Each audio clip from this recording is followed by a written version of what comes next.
Hello, everyone. Welcome to Celtics Post Up. I'm Kyle Draper. So much to get to over the next 30 minutes, but we're going to dive right into it with my guy, Grant Williams. Grant, thanks for joining the show. You excited for this? Very excited. I got some hard-hitting questions for you. I hope you're ready. Hope so. All right, let's start with the season so far. Here you are, 20 games into your rookie year. Tell me how it's going for you. It's going well. 15-5, I believe, right now. So we're producing at a high level, and we're competing every single night. The 5 games we lost, we were very competitive in, and we wish we were 20-0, but we're just taking it day by day, and we play a talented Denver team tomorrow, so we have to be prepared for whatever happens. You played in a tough conference, the SEC. What's been the biggest adjustment, would you say, coming to the NBA, though? I think the biggest adjustment is just the talent of people here in the NBA versus in college. Right. Every single night you're playing against a guy who's considerably the best player in his team, or the National Player of the Year or Player of the Year of their conference. And you have to be prepared no matter who you're playing against, whether it's the best team in the league or the worst team in the league. So I feel like that's the biggest adjustment, and getting used to defending that every single night, because there's no days off, no matter if you're playing against LeBron James or if you're playing against somebody that no one's really heard about coming up from the G League one day. Everybody got talent, no doubt, in the league. Now, we've just a few minutes ago, we showed a montage of you making winning plays. You know, in this league, it seems like so many people focus on scoring. What's been your focus, though, these first 20 games? As you've said, winning. Yeah. For me, nothing about statistics really gets me going. It's more so about how it goes at the end of the game, how we produce, and if I'm impacting the game and helping us win. If I'm not doing my job, then I'm not fulfilling my role, and I feel like I'm letting the team down. So for me, it's always been about making others better and making sure that at the end of the night we can go home happy rather than sad. Now, I know some of the guys have joked with you about your three-point shooting. Does it get old, though? Are you like, all right, guys, I'm going to hit one soon. Don't worry about it. Oh, no, it's funny. They're getting creative. Brad's gotten names for every number I've gone up. So it's gone from dub to legal, because I was 0 for 21, so I'm legal now. So just going each time. Hopefully I can knock one in so then I can start a streak of makes where they can say the same. Right. Keep it going the other way, right? All right, let's talk about some of your teammates. Which vet do you lean on the most, would you say, with this group? Definitely Smart. He's a guy that has been there for me throughout the entire year so far, and very welcoming, as well as guys like Kemba, JT, and basically the entire team, Gordon, because this team has a great chemistry about us, and we try and keep every day happy, and every day is coming in with the mentality that we're not only getting better, but we're also making each other's days better. Tell me about your relationship with Smart, because I think he calls you his mini-me or something like that. I don't know if you saw some of the memes that some of the people have put out there. I'm going to show you this one here. Oh, dear. Check that one right. How does that work? Because you're actually bigger than him, though, right? Yeah. Just like when people you have an older brother and they say your little big brother. Right.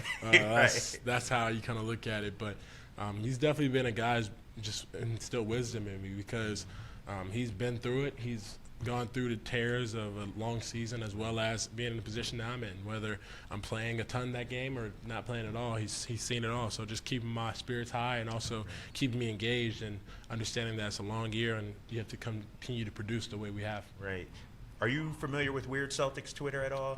Tell me what you know about it first. I would not say I'm a vet at it, just like I'm a rookie here here at the team, but I know they have a lot of creative things going on. Yeah, I'm going to show you one. This is one with Ennis Cantor somebody sent in. They said this is Ennis Planter with Plant Williams.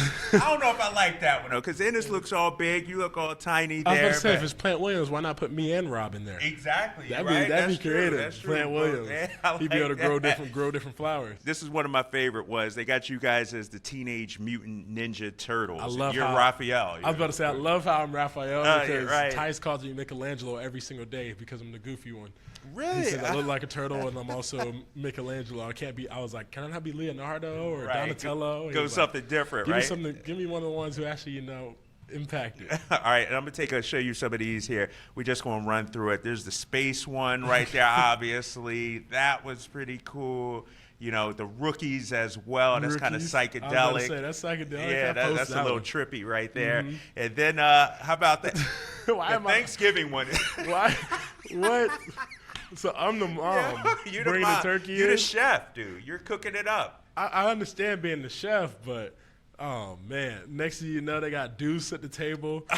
As long as Deuce, why is Shimmy screaming and Rob looks like he's looking somebody off and Javon, is that his tongue out?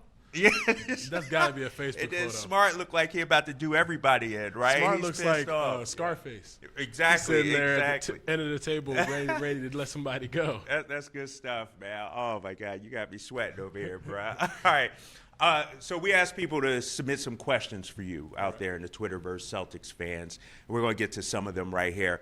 Who's the hardest person on the Celtics to make laugh? Players, coaching staff, who's that dude that's always serious and you're like, bro, lighten up. It's okay. We can have fun. In all honesty, I don't think I've had an issue making anyone laugh yet. Just because either I'm trying to be funny, I make them laugh, or I'm not trying to be funny and I still make them laugh just because of my personality and my goofy character. But who's the hardest one? I would say one of the coaches probably. Really? Okay. Maybe Jerome. That's what I was going to say. I get Jerome sometimes too because like there's times where there was one time he said, Grant, stop snitching. And I said, well, Tice was the one that and got him to laugh so after you that. Snitched on that? Yeah, Tice snitched right after he said, stop snitching. All right, if you could go into space with one Celtics teammate, who would you pick? I got to get somebody creative. Right. Somebody who knows what they're doing, innovative. Actually, Gordon, because I know he probably will just relax and take things slow, and then he'll be able to get the job done. I feel like he'll be able to handle himself. Unless the aliens are on the planet, on the moon, whatever. Then I have to take Smart because he'll be a guy that's running around like a Viking out there. That's the thing. I would pick Smart for everything because I feel like if you need protection, Smart can handle it. If you need somebody to go hunt for food, Smart could be that guy. That is true. That is true. Smart could do anything at any time. He can be anything he wants to be. He can fly if he decides to. All right. So I got a question here about Tacko Fall. What's something you discovered about Tacko through your new friendship with him? Honestly, just how similar we are. We're two people that enjoy the same things, whether it's anime or just goofing off and video games, and we've similar tastes in music. So he's a guy that I can call my brother right when I met him, which was really nice, and I can rely on him for a lot, and he relies on me as well. You mentioned music. Are you always listening to music before games? Like, is that, do you play something to get you hyped? For sure. What is it? I'm a big-time music guy, and it changes daily just by mood or what I've heard. Maybe it's a throwback. Maybe it's just something that I want to see Hamilton. I've listened to Hamilton to past 3 or 4 days, the soundtrack. I actually shot around with it, and JT walks in. He's like, what are you listening to? I said, oh, it's Hamilton. And he's like, get your mans, man.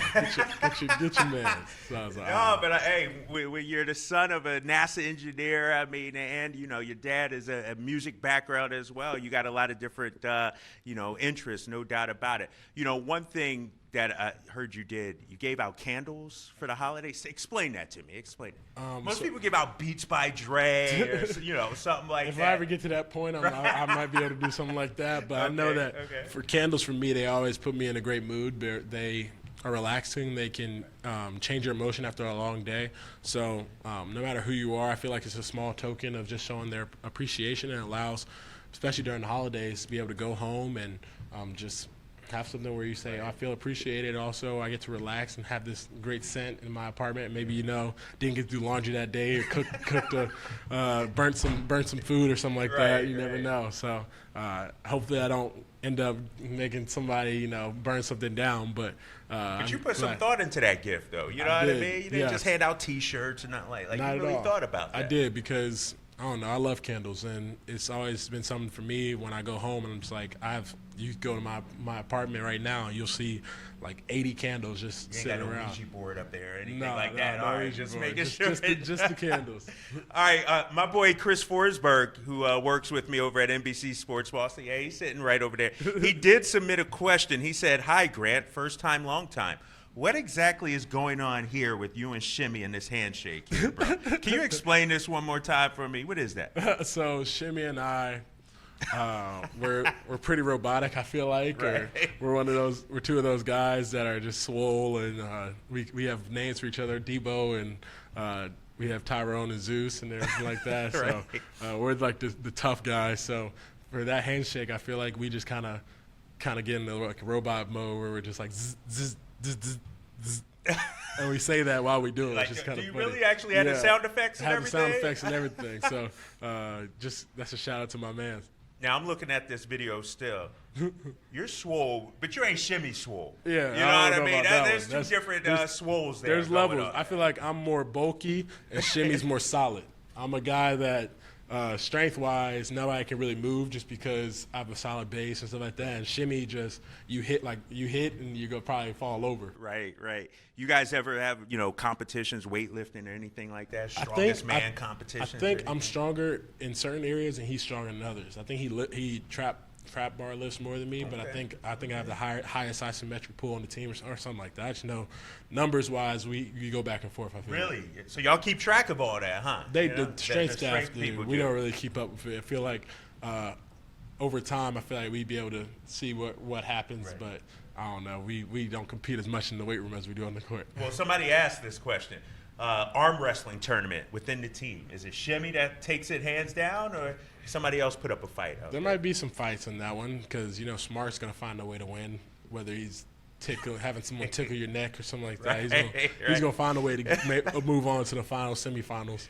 Right. And then G might be up there because Gordon, get out of here. You got to realize he was when he was out that whole year, all he did was lift arms. Oh, all right. So he's a top heavy dude. Right. You look at him now, he's big up top. He's walking around with his chest all out. Next thing you know, he comes back skinny legs. So myself and Shimmy and maybe Ennis. Oh my gosh. Ennis might be able to have that one. Ennis just all he does every day in the weight room is curls anyway, so he might be able to win that one. All right, man. Before we let you get out of here, favorite pizza topping?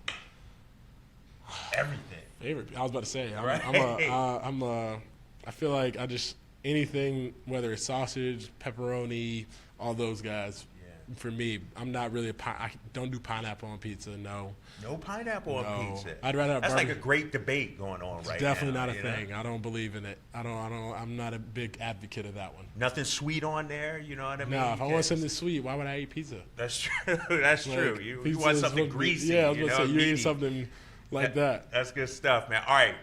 One last thing. Rest of the season, what are you trying to accomplish out here? For me, it's just about making our team better and winning. Right. For me, it's how we end up at the end of the year. We have all the talent in the world to be where we want to be at the end of the year. So the biggest thing is how we make an impact, and whether that's consistently playing and being a guy that's vocal and a leader out there, or just a guy that is supportive and is in that role where he's there for his teammate no matter what. All right, my man. Good luck this season. Thank you. All right. Grant Williams, everybody. Thanks for coming on the show. Thanks for having me.